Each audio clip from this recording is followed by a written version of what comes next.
ایک بندے نے ایک دفعہ پوچھا جی فرض کا درجہ زیادہ کہ سنت کا؟ فرمانے لگے فرض کا. تو کہنے لگے پھر سیدھا منہ دھویا کریں.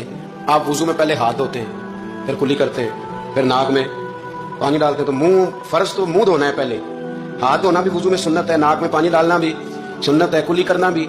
تو آپ نے تو پہلے 3 سنتیں ادا کی, پھر وضو. فرمانے لگے ٹھیک تم نے کہا ہے, پر تم پتہ نہیں نا تمہیں کہ یہ میرے رسول اللہ کی سنت کی برکت کتنی ہے. شریعت حکم دیتی ہے کہ پانی معتدل ہونا چاہیے وضو کرنے کے لیے, نہ زیادہ ٹھنڈا ہو نہ زیادہ گرم ہو. زیادہ گرم ہو تو منہ جل جاتا ہے. اور شریعت حکم دیتی ہے کہ پانی بد ذائقہ نہیں ہونا چاہیے, اور حکم دیتی ہے کہ بدبو والا نہیں ہونا چاہیے.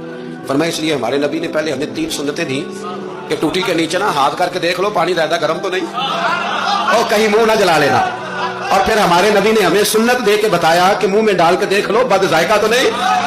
پھر کہا ناک میں ڈال کے دیکھ لو کہ اس سے بو تو نہیں آتی. فرمایا مصطفیٰ نے کہا میری 3 سنتیں ادا کر کے اب چہرے پہ پانی ڈالو گے تو فرض ادا کرنے کا مزہ آ جائے.